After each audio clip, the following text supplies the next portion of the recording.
On vous souhaite la bienvenue à ericlatour.com. Dans quelques instants, on vous parle du coup d'envoi de la 21e édition du défi Ose entreprendre. Ça vise bien sûr à oser et d'entreprendre. Bref, c'est fort intéressant, autant pour les jeunes que les plus vieux. On en discute dans quelques instants. Et eux, ils ont osé dans le monde de la bière, de la microbrasserie. On parle ici des gens du domaine Berthiaume.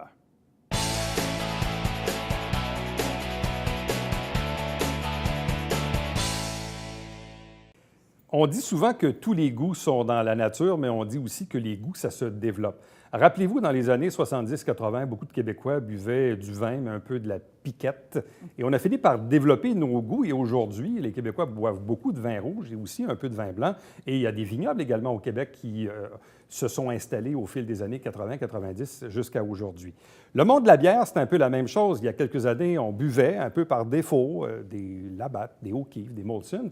Et on a commencé à voir arriver sur le territoire des microbrasseries qui, aujourd'hui, prennent de plus en plus de place. Et dans la région, on est quand même chanceux, on en a quelques-unes, notamment le domaine Berthiaume. Nos deux invités, je vous les présente à l'instant. Carl Berthiaume, bonsoir. Bonjour. Accompagné de Sonia Raymond-Landry. Bonsoir et bienvenue. Bien, merci. L'aventure a commencé comment? Moi, ça a commencé il y a quelques années. Dans le fond, le but, c'était vraiment de transformer. Moi, je suis producteur agricole, on est une ferme brassicole. C'était de trouver quelque chose pour pouvoir continuer à rester en agriculture, malgré les conditions difficiles pour les jeunes de développer en agriculture aujourd'hui. Puis on a pensé au vin, on a planté quelques vignes qui, éventuellement, on va faire un peu de vin. Puis tranquillement, ça s'est dirigé vers la bière, puis là, on a ouvert la brasserie. Puis, Mais comment la bière est arrivée dans le portrait? Vous vous êtes levé un matin, vous avez dit tiens, on va faire de la bière. C'est arrivé comment? Quasiment ça. Ah, c'est quasiment ça! En fait, moi, j'ai peut-être été un amateur de bière, de vin, à peu près. C'est épicurien de nature, là. Puis maintenant, je me dis, peut-être, vu que le vin, c'est des courtes périodes dans l'année, on pourrait peut-être rentabiliser les cuves en faisant de la bière. Finalement, ça prend deux setups complètement différents. Mais là, je me suis mis à regarder un peu ça, puis un ami qui m'a dit, tu vas être capable, je vais prêter mon kit, puis essaye-toi d'en faire. Puis là, j'ai fait des recettes, puis ils sont avérés qu'ils étaient bonnes. Fait qu'on a continué. Ça a parti puis, comme ça. Ouais. Bon. Quand il vous a parlé du projet, c'était quoi votre réaction? Au début, j'étais comme, hey, tu t'embarques dans quelque chose? Mais non, ça a fait... En même temps, c'était évident qu'on aurait été probablement là-dessus tout le temps plein d'idées, Carl. Mais c'est ça, mais vous arrivez dans un bout de l'histoire où les gens commencent à développer leur goût. Moi, je prends mon propre exemple. Pendant des années, j'ai bu de la Bud, de la Labatt, de la Molson, peu importe. Jusqu'au jour où, à côté, si la Gabière ouvre, je découvre c'est quoi une IPA. Je ne savais pas c'était quoi, moi, une IPA. Et là, je suis tombé en amour avec ce produit-là au point tel, aujourd'hui, je suis incapable de boire autre chose que ça. Si bien qu'à un certain moment, malheureusement, il n'y avait plus de Bombelles disponibles, ils n'en font pas en grosse quantité. Et là, je vous avais vu il y a 2 étés à la boum de l'été. Là, tiens, une nouvelle microbrasserie, j'avais trouvé le produit intéressant. Puis une journée, mon fils arrive justement avec soit la bave de troll ou l'autre. Il me dit, ah, Eric, il dit, papa, c'est dans le petit Bernier, ici, pas très loin. Puis il dit, j'en ai acheté quelques-unes. Et là, il en a amené à la maison. Et là, j'ai découvert votre produit. Et c'est comme ça qu'on découvre. Puis tout récemment, je recevais les 2 types qui vont ouvrir Tite Frette et compagnie sur la place du marché. Et les types sont arrivés avec 2 produits, la Gabière et Domaine Berthiaume, pour les mettre en vedette. Donc, ce que je trouve intéressant, c'est qu'en l'espace de peu de temps, vous, ça fait quoi, un peu plus de 2 ans maintenant que vous êtes ouvert. Donc, les bières de microbrasserie prennent de plus en plus de place dans les parts de marché des consommateurs québécois. Oui, les gens, je pense qu'ils veulent de plus en plus consommer de la qualité. Ouais. Peu importe c'est quoi, on a eu historiquement, il y a eu un ère où est-ce que tout était fait à la main, tout était naturel. Tranquillement, tout est devenu commercial par la facilité. Si on regarde nos arrière-grands-parents, ils faisaient leur pain, ils faisaient tout. À un moment donné, la génération de nos grands-parents, les multinationales sont apparues, là, ils sont mis à acheter tout en épicerie. C'était donc bien plus facile parce qu'ils avaient connu ça quand ils étaient jeunes, eux autres, de faire le pain avec leur mère puis de faire chaque étape. Fait que là, ça a été la facilité. Puis il y a une génération de nos parents que eux, ils sont nés avec cette facilité-là puis ont commencé à retourner à certaines sources. Je me rappelle, quand j'étais jeune, ma mère, tout le temps, elle faisait du pain, elle faisait des repas, tout ça, de plus en plus. Puis là, quand tu découvres c'est quoi la qualité d'un produit, le goût qui peut être développé d'un aliment, la complexité, peu importe que ce soit une bière, que ce soit un gâteau, que ce soit une boulangerie ou quoi que ce soit. Quand tu goûtes à du bon café, tu ne veux plus boire du mauvais café, tu bois un bon vin, ça ne te tente pas de prendre un mauvais vin. C'est la même chose pour la bière. Une fois que tu as goûté un bon produit, ça ne te tente pas de revenir en arrière. Ben non, puis tu sais, de l'accessibilité aussi de le faire. Les premières microbrasseries, juste la connaissance pour faire de la bière n'était pas partagée. Là, les premiers ont appris en lisant sur des livres souvent américains qui trouvaient à 2-3 places comment faire de la bière, puis il n'y avait pas grand-chose. Il fallait façonner leur grain parce que c'était juste les grosses brasseries, il n'y avait pas de marché. Aujourd'hui, juste pour faire les recettes, j'ai jamais eu de misère à trouver les ingrédients ou quoi que ce soit. Fait que déjà là, on a une accessibilité à ça, combiné au fait que là, on veut revenir à des bons goûts, tout ça, puis je pense que la qualité aussi des aliments commerciaux, au niveau des goûts, tranquillement, c'est devenu de plus en plus simplifié, de plus en plus économique, parce que les gens voulaient payer moins cher. Ouais. Fait que là, maintenant, ils se rendent compte que oups, c'est beau payer moins cher, mais on a le goût de quelque chose de bon aussi, puis quand tu t'habitues à ça, ben, comme tu dis, t'es fait, Tu ne veux pas revenir en arrière. Non, c'est ça. Qui a développé la marque, comme on dit en marketing, le brand, le branding? Parce que ce que je trouve intéressant aussi, c'est la couleur du logo, les domaines version, oui, mais le nom des bières, l'elfe blonde, l'eau claire, l'elfe brune, l'elfe noire, la vermine, le général, le grand chef, il y avait quoi aussi? Espérance, bière d'Halloween, Zeppelin de Noël, bave de troll, sang de gobelin, l'épouvantail. Bref, il y a toutes sortes de noms super intéressants. Ça vient d'où, ça? Le Ben, développement de la marque? Je te dirais que c'est beaucoup plus Carl qui était fanatique beaucoup de créatures fantastiques, qui jouait là, à des jeux de Donjons et Dragons et compagnie. Fait que ça s'en est venu à ça. Veux pas, ben, je participe un petit peu, mais les idées de base, là, je te dirais que c'est vraiment plus Carl. D'associer ce genre de personnage-là aux sortes de bières? Ouais, ben en fait, moi, j'ai tout été trippé sur cet univers-là médiéval fantastique. La première recette que j'ai brassée, ça se trouve être la Sainte Gobelin du Général, qui est une Scotch Ale à 8,5. Je suis un amateur de Scotch Ale, fait que je me suis dit, on va commencer avec ça. Puis quand on l'a goûté, le nom Sainte Gobelin est comme venu Automatique. naturellement. Là, après 2-3 bouteilles, ça a sorti, puis c'est resté là. Puis de là, tout le thème, parce qu'on savait qu'on voulait être dans le médiéval fantastique un peu aussi. On a les gnomes, elle, c'est une tripeuse de nains de jardin, gnomes, tout ça. Fait que, OK, donc, elle, c'est les nains de jardin. ouais, Puis toi, c'est plus les créatures fantastiques. ouais c'est ça. Fait que là, Beau petit couple. fait qu'on, ça a développé à partir de là, mais la première, ça a été vraiment Sainte Gobelin, qui était la générale. Bon. Aujourd'hui. Là, vous êtes situé dans le chemin Petit-Bernier, dans le fond, pour situer les gens un peu dépassés Carrière-Bernier, quand on s'en va vers le golfe Vallée-des-Forts, donc sur le chemin Petit-Bernier. Le fait d'être installé à cet endroit-là, est-ce que ça a des avantages ou des inconvénients, ou ça rend ça un peu plus sympathique? Bref, c'est quoi la réaction? Bien, je te dirais que tu as un peu de tout. Il y en a qui trouvent que c'est loin, mais il y a le côté tranquillité. On est entouré de champs, fait que veut pas l'été, là, on a vraiment la paix. Fait que c'est vraiment beau, un beau paysage, relaxant. Les gens peuvent apporter leur bouffe, fait qu'ils peuvent manger, faire un pique-nique. Même les enfants sont admissibles. Fait qu'il y a vraiment accessibilité pour tout le monde. Le club de golf aussi nous apporte aussi, veut pas, Du va-et-vient. du va-et-vient des gens qui passent là. Là, les gens, ils viennent chercher des produits à la ferme, mais vous avez également des points de vente un peu partout. Oui. On a au-dessus de 250 points de vente là, un peu partout au Québec. Là. Bon. Comment on organise ça? Parce que là, c'est beau brasser de la bière, mettre un collant sur la bouteille, trouver un nom puis un beau dessin. Mais là, après ça, il faut produire, il faut distribuer. Ça prend le réseau de contacts. Bref, comment on s'organise là-dedans? Ouais, c'est beaucoup. Le plus dur, c'est de faire goûter le produit. Parce qu'en ce moment, il y a tellement de microbrasseries qui ont ouvert les dernières années, puis encore aujourd'hui, là, ça arrête. Ça en ouvre à tous les jours. Là, c'est ça. Que c'est très difficile de mettre le produit dans la main de quelqu'un. T'sais, notre brand est différent, il flash. Par le brand, on va aller chercher du monde, une certaine partie du monde, autant qu'il y en a qui ne l'aiment pas puis qui vont pas l'acheter à cause qu'ils n'aiment pas le brand. Fait que la seule façon vraiment de se démarquer, c'est de faire goûter, c'est de faire des festivals de bière, des événements. C'est là qui est le plus fort. Puis pour attirer le monde chez nous, ben là, ça va être beaucoup le bouche à oreille. Que le monde va venir, vont passer une veillée, ont eu du fun, ont trouvé ça relax, tout ça, ils vont ramener des amis et compagnie. Puis d'un festival, encore là, on peut le dire qu'on est là parce qu'on est d'un trou. Là, Là, vous avez combien de sortes différentes que vous produisez dans une année? Hein? On a 13, 14 en ce moment. 13, On en a 14. rendu à 14, je pense. Ouais. Des brunes, des noires, des blondes, Un des peu de toutes les IPA, c'est sortes, quoi un peu de tout, Ouais, là? on essaie de toucher un petit peu à tout, là, des bières goûteuses pour ceux qui sont plus habitués à boire la bière, autant que les petites bières douces, ceux qui sont moins habitués, plus accessibles là, à un grand public. C'est laquelle la plus populaire? Bave de Troll, la IPA. En Ouais. ce moment, le marché est beaucoup au IPA, puis la NIPA, c'est le produit qui est le plus en demande en ce moment dans tous les produits, dans toutes les microbrasseries.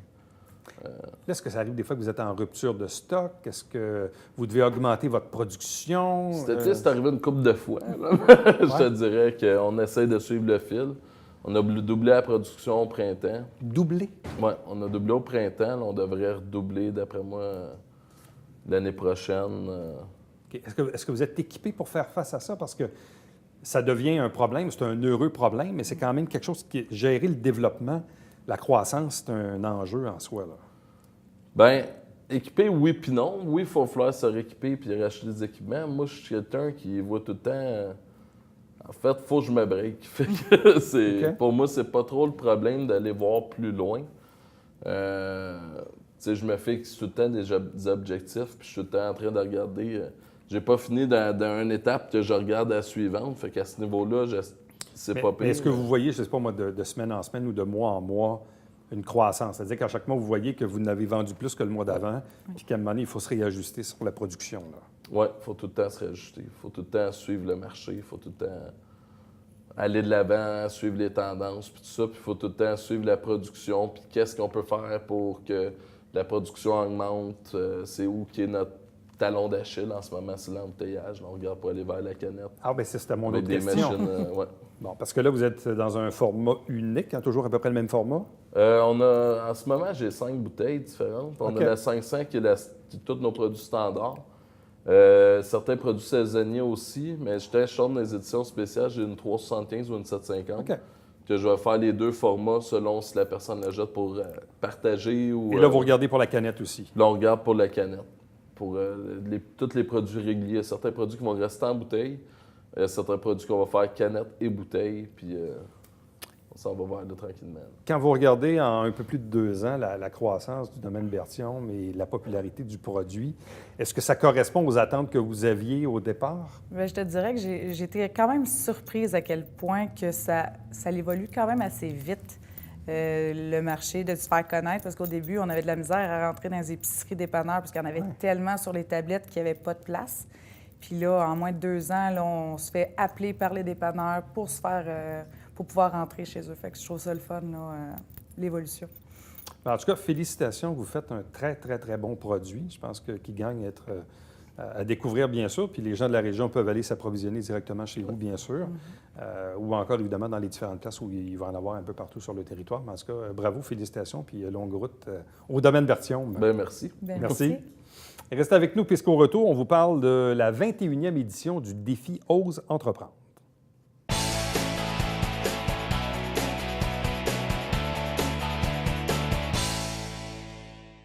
Mesdames et messieurs, bonjour et bienvenue à la Justice entre nous. Mon nom est Serge.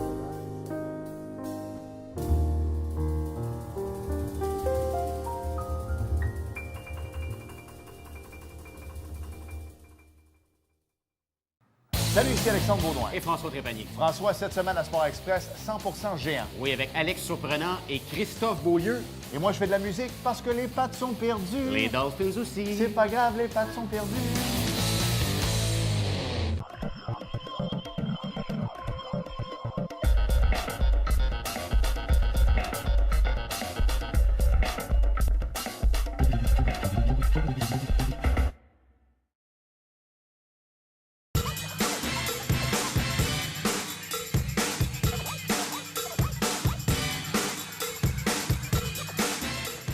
Dimanche, 9h30, Télé Bingo, on vous attend.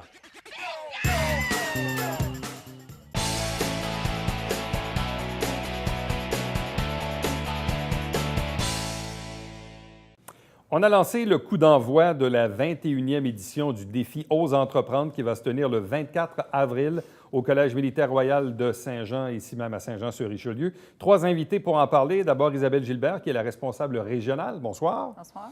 Accompagnée de Serge Lazure, qui est gestionnaire en développement entrepreneurial au Centre d'aide aux entreprises Haute-Montérégie. Bonsoir. Bonsoir. De même que Pierre Paré, qui est président de Paré Assurance et Services financiers et président d'honneur de cette 21e édition. Bonsoir, Bonsoir, et bienvenue. Rick. Bon, tout d'abord, Isabelle Gilbert, peut-être expliquer aux gens qu'est-ce que c'est le défi Ose entreprendre. Le défi aux entreprendre, ça existe depuis, comme on disait, 21 ans, 21e édition cette année. C'est un concours en entrepreneuriat à travers le Québec au complet. C'est 50 000 personnes qui participent à chaque année. Donc, nous, on s'occupe de la Montérégie.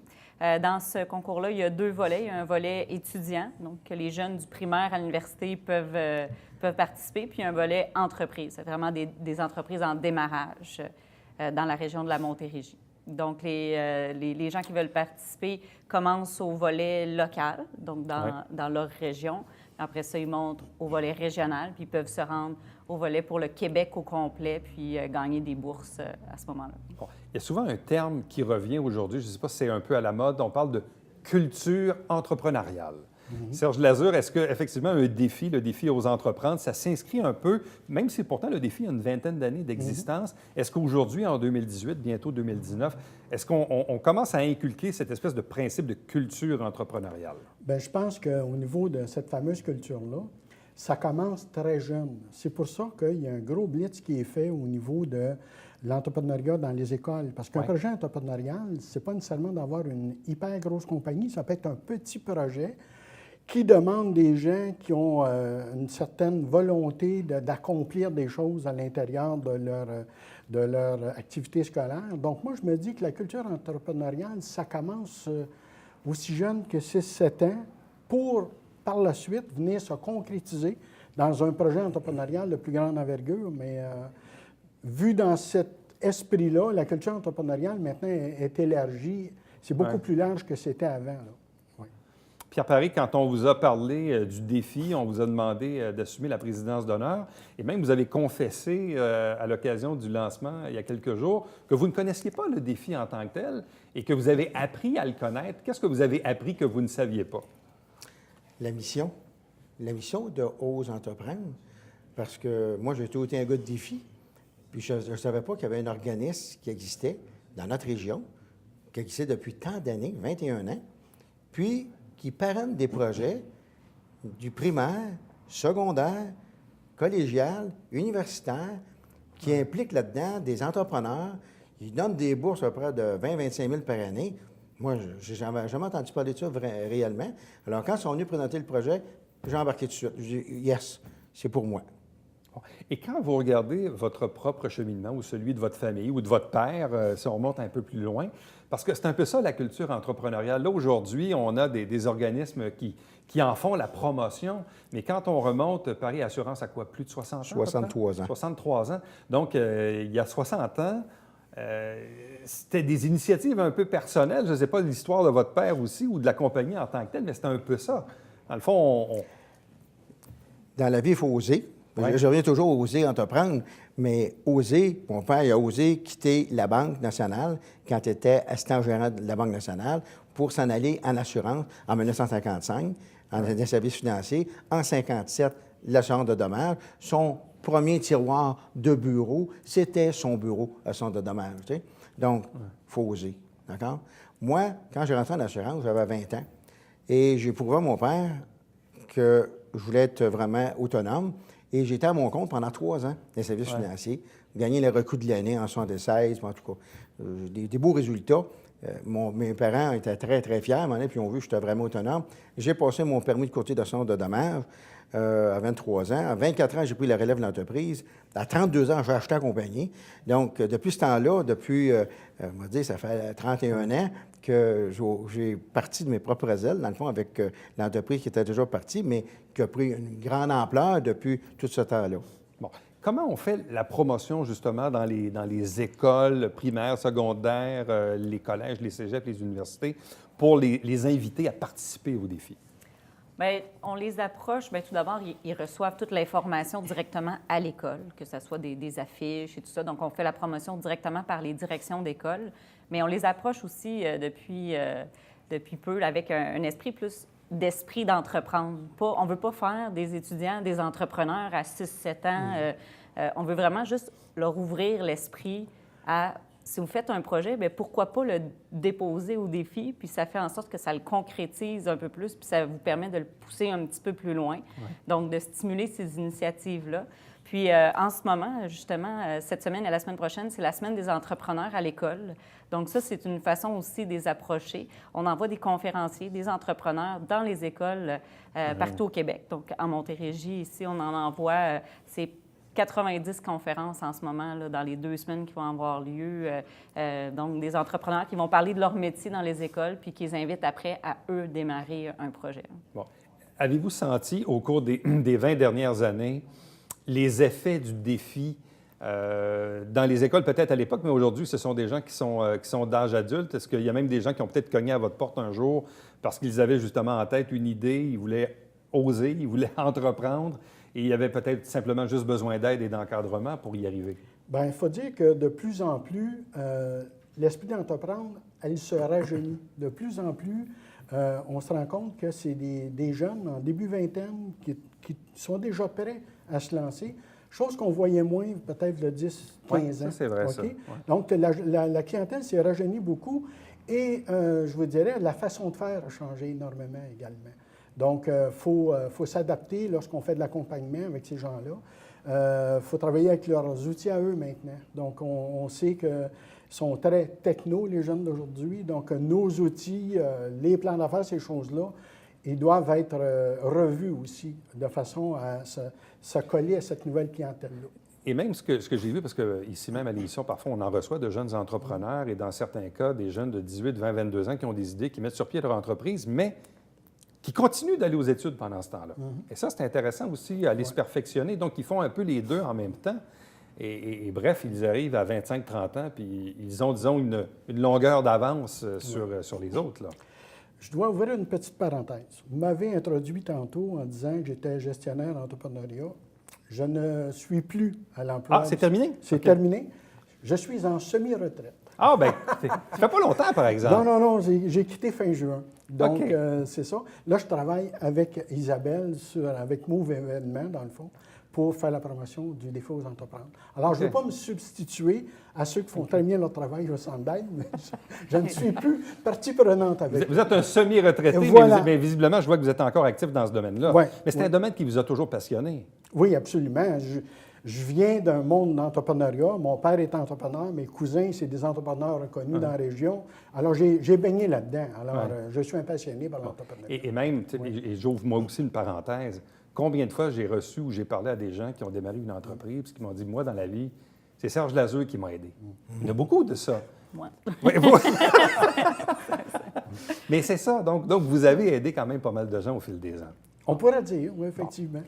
Et d'ailleurs, la question que j'ai envie de poser, Pierre Paré, parce que là, votre entreprise, vous, est rendue à la 3e génération, est-ce qu'une culture entrepreneuriale, ça se transmet, vous, de votre père à vous et de vous maintenant à vos enfants? Oui, c'est évident. OK? Tu fais un cheminement pour que ça soit facile, mais il ne faut pas que tu forces tes enfants à arrêter dans l'entreprise. Il faut que ça vienne d'eux. Il faut que ça vienne d'eux. Il faut que ça vienne d'eux. Ça, c'est très important. Puis il faut que les patrons comprennent ça. Mais aux entreprendre, ce que je trouve le fun, c'est qu'ils partent, les gens, jeunes.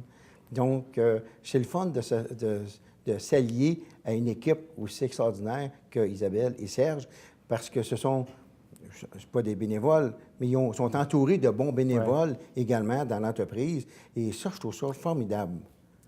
Qu'est-ce que ça change ou qu'est-ce que ça fait de gagner un trophée, d'avoir une mention? Ah, puis même, je l'ai vu encore l'année passée, des gens qui disent « Ah, ben là, c'est un tel qui m'a dit, il faudrait bien que je pose ma candidature. » Finalement, le type se finit par gagner le local, le régional, puis sinon même le national. Et là, se rend compte finalement que ça valait peut-être la peine de déposer sa candidature, parce que ça change une vie. Bien, pour plusieurs entrepreneurs qu'on a rencontrés, là, c'est sûr que de passer de chaque niveau, mais premièrement, quand ils déposent leur candidature, il faut qu'ils pensent à leur projet, de rétablir la mission, la vision, de refaire leur plan financier, tout ça. Déjà là, bien, c'est une bonne étape de fait. Plus ils montent les échelons, bien, plus ils ont de visibilité aussi, des articles dans les journaux. Donc, c'est sûr que les bourses qui sont intéressantes aussi, quand on se rend pour le Québec au complet, bien là, les bourses peuvent être encore plus grosses, plus intéressantes, la visibilité est encore plus grosse aussi.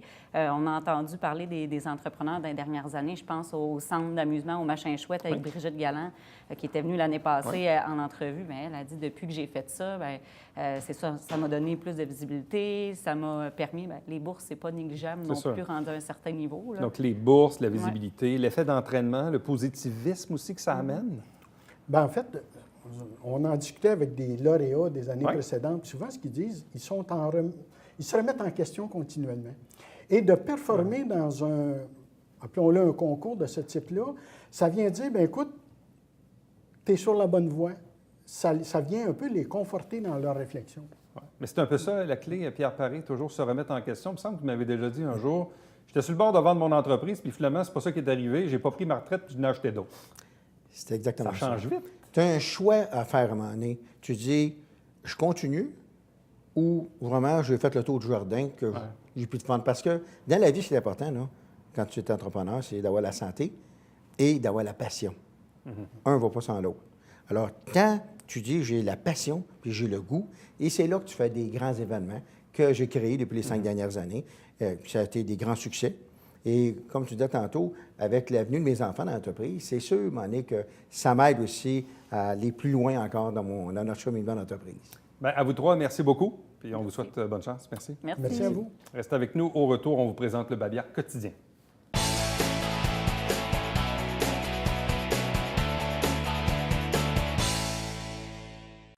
Jeudi, le 22 novembre, à la Bibliothèque Saint-Luc, le service des loisirs et bibliothèques organise une conférence. Et là, c'est une éco-conférence. Et la question, dans le fond, c'est une voiture électrique. Est-ce que c'est bon pour vous? Est-ce que c'est fait pour vous? Si vous avez de l'intérêt ou des questions en rapport à ça, ou si vous avez un choix de véhicule à faire prochainement, c'est peut-être une question intéressante à se poser. À chaque semaine, ici même à la télévision du Richelieu, on vous présente un résumé des travaux du Conseil de ville. L'émission s'appelle Saint-Jean-sur-Richelieu et elle se retrouve également sur notre site Internet. Chaque dimanche matin, 9h30 en direct, c'est le Télébingo, toujours 4 000 $ en prix. Il y a parfois des petits spéciaux dans l'année, mais généralement, le dimanche matin, 9h30, c'est 4 000 $ en prix. Et puis, il y a toujours 30 dépositaires dans le territoire desservi par la télé pour acheter vos livrets. Et entre-temps, pour m'écrire, Éric Latour en un mot à commercial, tvhr9.com. À demain.